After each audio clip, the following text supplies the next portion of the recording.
विकास के काम इस बार नहीं दिख रहे हैं, क्या कहेंगे? सवाल बहुत सारे हैं। हम अपने क्षेत्र की विद्युत समस्या को दुरुस्त किए हैं। बदलाव हो रहा है तो क्या हो रहा है? कई इंटरव्यू में भी आपको देखा गया कि आप लगातार कहते हैं कि बदलाव क्षेत्र में हो रहा है। सवाल बहुत हैं। आज बिजली फिर से 18 से 20 घंटे हो गई है। दिखता कुछ नहीं है। भ्रष्टाचार पे लगाम कैसे लगेगा? भ्रष्टाचार एक ऐसी समस्या है जो बस हुसैनाबाद नहीं पूरे देश व्यापी है। नमस्कार, आप देख रहे हैं महाखबर। मैं सुधाकर सिंह। बिहार, झारखंड, तमाम जगहों पर हम लगातार कवरेज करते हैं। आपके सवाल जवाब भी हम तक आते हैं। आज हमारे पास झारखंड से कई लोगों के सवाल हम तक आए हैं। हुसैनाबाद विधानसभा से जुड़े कई सवाल हैं। लगातार हमने आग्रह किया विधायक जी से कि हम आपके विधानसभा से बहुत सारे सवाल हैं। आज हमारे साथ हुसैनाबाद के विधायक मौजूद हैं। कमलेश कुमार सिंह जी से हम बातचीत करेंगे। हुसैनाबाद के तमाम सवाल हमारे पास आते रहते हैं, मेल के द्वारा, मैसेज के द्वारा, व्हाट्सएप के द्वारा। कई सारे लोग लगातार महाखबर से सवाल पूछते हैं। चूँकि हमने बहुत सारे कवरेज किए हैं पूरे झारखंड चुनाव में, बिहार चुनाव में आपने हमारी कवरेज देखी है। सवाल जवाब लगातार आते रहते हैं। आज मैं सवाल बाकायदा लिख के लाया हूँ। आपके सवाल होंगे, जवाब आपके आपके विधायक जी के होंगे। कमलेश कुमार सिंह हमारे साथ हैं। हमारे साथ सूर्या सिंह भी हैं, युवा नेता हैं एनसीपी के। सवाल आपके उनसे भी पूछेंगे हम। देखते रहिए महाखबर, हम आपको लेके चलते हैं। पहला सवाल तो ये है कि कार्यकाल को 1 साल हो गए हैं और इस कार्यकाल को आपके पिछले कार्यकाल से जोड़कर देखा जाता है।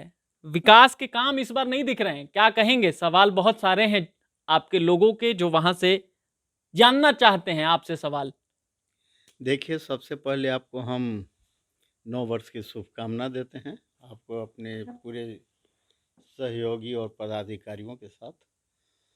और इस बार जीतने के बाद जहाँ विकास होनी चाहिए थी, लेकिन यह दुर्भाग्य था कि पूरे राज्य और देश में, पूरे विश्व में कहिए, कोरोना का भयंकर प्रकोप जो है यहाँ पर आ गई थी। और पूरे राज्य में हम लोग का पहला कदम यही था कि सरकार यह सोचती थी कि कैसे हम लोगों की भावनाओं को समझें, उनके जीवन को रक्षा करें, उनके परिवार की ज़िंदगी कैसे बचाएं। और हम लोग विकास जहां होनी चाहिए थे, दुर्भाग्य था कि ये सारे चीज़ को बंद कर दिया गया। और कोरोना में सरकार सब युद्ध स्तर पर अपना कार्य कर रही थी और हम लोग सारे लोग मिलकर कर रहे थे, क्योंकि पहले लोगों की ज़िंदगी बचाना सबसे ज़रूरी था। लेकिन अब वह समय आ गया है और दवाइयाँ भी हमारे देश में आ गई है, सब राज्य में जा रहा है। तो इसमें जहाँ तक विकास की बात है कि कोरोना के चलते काफ़ी परेशानियों की सामना करनी पड़ी हम सबको। केवल हम ही, मुझे ही नहीं, सारे लोग को, सारे हमारे सम्मानित विधायकगण को कोरोना के चलते काफ़ी दिक्कत हुई है। लेकिन आप विश्वास कीजिए, अब जो स्थिति आएगी वह क्षेत्र में विकास के लिए हम लोग सभी लोग एकजुट होकर प्रयास करेंगे। आप विकास कार्यों के लिए एकजुट होने की बात करते हैं। सवाल मैं लिख के लाया हूं, इसलिए मैं इतने आपको दावे से कह रहा हूं। सड़क आपके यहाँ नहीं है, जो वहाँ परेशान लोग हैं। बिलासपुर सड़िया रोड, पोल्डी रोड, ऐसी शिकायतें सड़कों को लेकर बहुत आ रही हैं, क्या कहेंगे? देखिए, जब हम 2005 में मंत्री बने थे तो 2009 तक हम अपने सारे क्षेत्र में सर्वे कराकर करीब करीब सारा रोड को हमने ठीक करवाए और वही रोड अभी तक है। दुर्भाग्य है कि हमारे 10 में हारने के बाद 10 साल जो है, 2 हमारे सम्मानित साथी विधायक बने, लेकिन आज तक जितने भी रोड था उस पर मरम्मत तक नहीं करा पाए। यह दुर्भाग्य की बात है। मरम्मत होता तो आज रोड की ऐसी स्थिति नहीं होती। लेकिन अभी हम कुछ दिन पहले पूरा रोड का सर्वे कराकर और हम वहाँ पर पथ निर्माण सचिव को हम भेजे हैं, फ़ोन पर बात भी हुई है हमारी। और हम चाहते हैं कि आरईओ का जो भी रोड है उसको पीडब्ल्यूडी में कन्वर्ट कर कर और उसको अच्छा काम करा दिया जाए, जिससे रोड 10 साल तक फिर टिकाऊ बन जाए। हम प्रयास कर रहे हैं, बहुत जल्दी इस पर हम अपना प्रयत्न कर कर काम शुरू करवाएंगे। एक सवाल ये भी कि इस बार खेती किसानी बहुत अच्छा हुआ है, अभूतपूर्व धान हुआ है इस बार झारखंड में, हुसैनाबाद में भी बहुत अच्छे धान की फसल हुई है। किसान लगातार आपके यहाँ परेशान रहता है। इस बार उनके धान को बेचने के लिए, क्रय के लिए, विक्रय के लिए क्या योजनाएँ हैं? क्या कोई व्यवस्था है? हम लोग प्रयास कर कर अपने क्षेत्र में भी, ऐसे झारखंड में बहुत जगह धान क्रय केंद्र खुला है। हम भी अपने क्षेत्र में हरिहरगंज में, हुसैनाबाद में, हैदरनगर में और मोहम्मदगंज में भी धान क्रय केंद्र खुलवा रहे हैं, जिससे किसानों को उचित लाभ मिल सके, उचित मजदूर उनका जो है मेहनताना उनको मिले। और हम चाहते हैं कि किसानों के हक में यह कदम उठाए हैं धान क्रय केंद्र खोलने का, उससे उनको लाभ मिले। जीतने के बाद हमारे क्षेत्र की स्थिति बिजली में बहुत खराब हो गया था और मात्र 3 घंटे या 4 घंटे रहती थी, कभी कभी तो आती ही नहीं थी, 2 दिन 3 दिन तक। लेकिन हमने बिजली की स्थिति देखते हुए सबसे पहले हम अपने क्षेत्र की विद्युत समस्या को दुरुस्त किए हैं।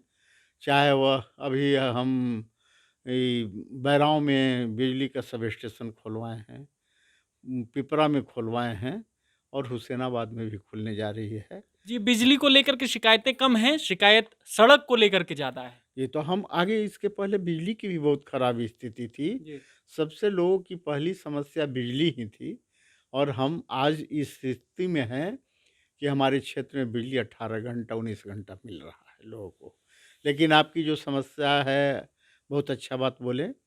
हम अभी जितना जल्दी हो सकता है, जो गांव की रोड है, जहां नली नहीं है, जहां पर पीसीसी चाहिए, अभी हम करीब करीब 100 से ऊपर जगह करवाने जा रहे हैं बहुत जल्दी। और आपको आने वाले दिनों में हुसैनाबाद बहुत आगे रहेगा, मैं आपको विश्वास दिलाना चाहता हूँ। हमारे साथ युवा नेता सूर्या सिंह जी भी हैं, उनसे भी सवाल बहुत सारे हैं युवाओं के, चूँकि आप युवाओं के आकर्षण का केंद्र रहते हैं अपने विधानसभा में और झारखंड में। अभी आप झारखंड के मुख्यमंत्री से भी मिले हैं, मुख्यमंत्री भी युवा हैं, आप भी युवा हैं। युवाओं के भविष्य को लेकर क्या कोई बातचीत हुई? देखिए, मुख्यमंत्री जी युवा हैं और मेरी उनसे अनौपचारिक हमारी मुलाकात भी हुई, बात हुई। तो मैंने जो उनको सजेशन दिया, मैंने उनसे बात की कि झारखंड में बहुत ज़्यादा मतलब पॉसिबिलिटीज़ हैं टूरिज़्म का, ख़ासकर पलामू ही में आप देखिए। पलामू में एक बेतला नेशनल पार्क पड़ा हुआ है।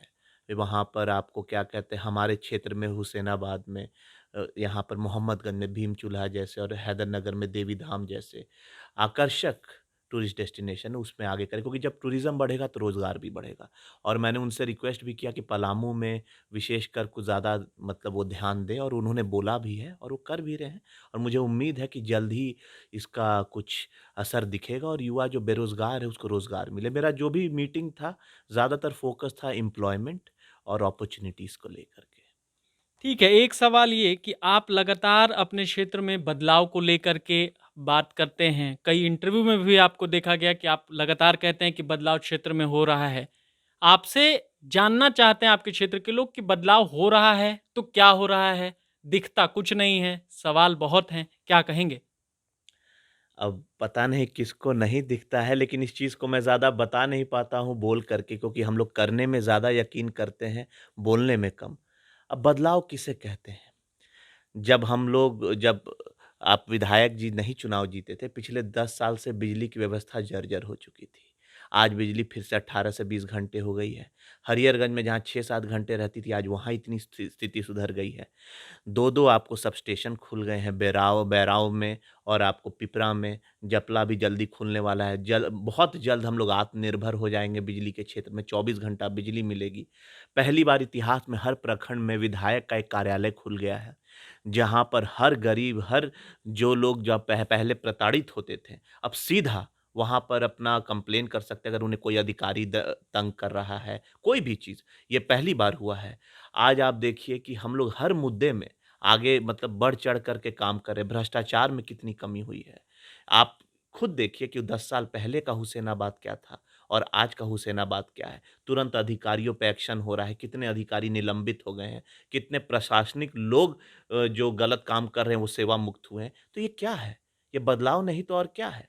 आज का हुसैनाबाद और पहले का, और ये सब तब हो रहा है जब मेरे हाथ ठप हैं। कोरोना में आप देख रहे हैं ना मेरे पास विकास का कोई फंड है, ना हमारे पास कुछ इसमें हुआ लेकिन कोरोना से भी हम लड़े, हमने क्षेत्र में डिसिप्लिन भी लाए, अपॉर्च्युनिटीज़ भी क्रिएट कर रहे हैं, तो अब इससे ज़्यादा और क्या बदलाव हो सकता है इस चैलेंजिंग टाइम्स में? आप कह रहे हैं कि आपने भ्रष्टाचार पे काम किया है, लोगों को निलंबित भी कराया है। लेकिन वहीं दूसरी तरफ भ्रष्टाचार कम होने का नाम नहीं ले रही है, जनता लगातार त्रस्त है। अगर उसको कोई पेंशन कराना होता है, कोई योजना करानी होती है, तो वो उस चौखट तक, जहाँ उसको ये सुविधाएँ मिलेंगी, वहाँ नहीं जाता है क्योंकि पैसे की माँग होती है। अभी ₹500 ज़मीन की नपाई के लिए माँगा जा रहा था आप ही के विधानसभा में। तो इस पे भ्रष्टाचार पे लगाम कैसे लगेगा? नहीं, लगाम लग गया है ना। अब एक बार हर चीज़ देखिए कोई चीज़ का एक सिस्टम होता है। जो अधिकारी को आज से द इससे पहले डर नहीं था, अब डर है। ये जो 500 हज़ार की बात है, आप देख रहे हैं लोग निलंबित भी हो रहे हैं। सिस्टम को थोड़ा-सा चेंज होने में समय लगता है, जब सिस्टम में अच्छे लोग आ जाएँ। पहले सिस्टम ही नहीं था, तो इसीलिए लोगों को डर ही नहीं था। अब हमारा मकसद है कि जो लोग गलत कर रहे हैं, उनमें डर हो और वो डर हो रहा है क्योंकि अब कार्रवाई हो रही है। पहले जैसा नहीं रहा कि लोग बोलते थे लेकिन कुछ होता नहीं था। ये अपने आप में ऐतिहासिक है। आप पूछिए ना कि कौन-सा ऐसा विधायक था जिसके कार्यकाल में इतनी जल्दी में इतना ज़्यादा एक्शन हुआ? चाहे वो पुलिस के पदाधिकारी हों या अंचल पदाधिकारी हों या ग्रामीण से रिलेटेड कोई पदाधिकारी हों, हर कि कोई जो गलत कर रहा है एक्शन हो रहा है और भ्रष्टाचार एक ऐसी समस्या है जो बस हुसैनाबाद नहीं पूरे देश व्यापी है और हम इतना आपको यकीन ज़रूर दिलाते हैं कि बदलाव शुरू हो चुका है और ये लोग भी जानते हैं और धीरे-धीरे मेरा भी सपना है कि ये पूरा हुसैनाबाद भ्रष्टाचार मुक्त हो। एक सवाल ये कि शिक्षा को लेकर के आप हर मंच पे गए तो लोगों को उत्साहित करते हैं, आप चाहते हैं कि शिक्षा अच्छी हो क्षेत्र में। उसको लेकर के क्या रोड मैप है? क्या महत्वाकांक्षी योजना है जो आप इस दौरान, इस कार्यकाल के दौरान चाहेंगे कि हुसैनाबाद को मिले? कौन-सी योजनाएँ हैं? देखिए ऐसा है कि सबसे पहले शिक्षा में तो हमारा क्षेत्र अभी बहुत पीछे है, जो सच्चाई है। जो भी शिक्षा में काम हुआ है वो जब मेरे पिताजी जब जीते थे, जब मंत्री थे, उसी वक़्त का है। चाहे वो ज़्यादातर काम और आज भी अब हम लोग प्रयासरत हैं कि जो काम उनके छूटे रह चुके हैं, वो पूरे हों। जैसे जवाहर नवोदयालय जो शहीद भगत सिंह में चल रहा था, अब उसका अपना एक कैंपस होगा। एक विशाल तरीके का वो सेटअप होगा, जो बहुत ही भव्य और सुंदर होगा। तो वो बन के तैयार होने वाला है, जल्द ही काम लग चुका है।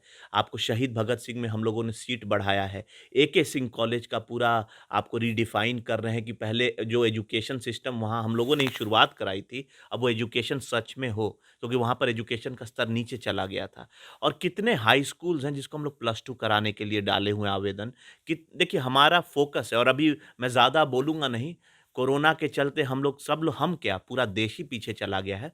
लेकिन बहुत जल्द आपको कुछ ऐसा अनोखा दिखेगा हुसैनाबाद में शिक्षा के क्षेत्र में, जो पहले कभी ना हुआ हो, बहुत जल्द। मैं भी इंतज़ार कर रहा हूँ कि स्थिति सामान्य हो, लोगों का मैं भीड़ लगा सकूँ, कि लोग आकर के उपयोग कर सकें, शिक्षा का कोई कॉन्फ्रेंस कराऊँ। लेकिन उसका मतलब बस मैं इंतज़ार कर रहा हूँ और शिक्षा मेरी प्रायोरिटी है और रहेगी और मैं बहुत जल्द कुछ ना कुछ इस फ़ील्ड में रिज़ल्ट दूँगा क्योंकि मुझे पता है कि शिक्षा से ज़्यादा बड़ा डेवलपमेंट कुछ नहीं हो सकता है। तो आप देख रहे थे ये हुसैनाबाद के विधायक कमलेश कुमार सिंह थे और युवा नेता सूर्या सिंह थे, जो हमारे साथ जुड़ रहे थे। ऐसे ही तमाम बड़े नेताओं से, देश के किसी भी नेताओं से आप चाहते हैं कि हम सवाल करें तो अपने सवाल लिखते रहिए मुसलसल और हम कोशिश करेंगे कि आपके सवाल के जवाब आप तक पहुँचाएँ। ऐसे ही बने रहें महाखबर के साथ।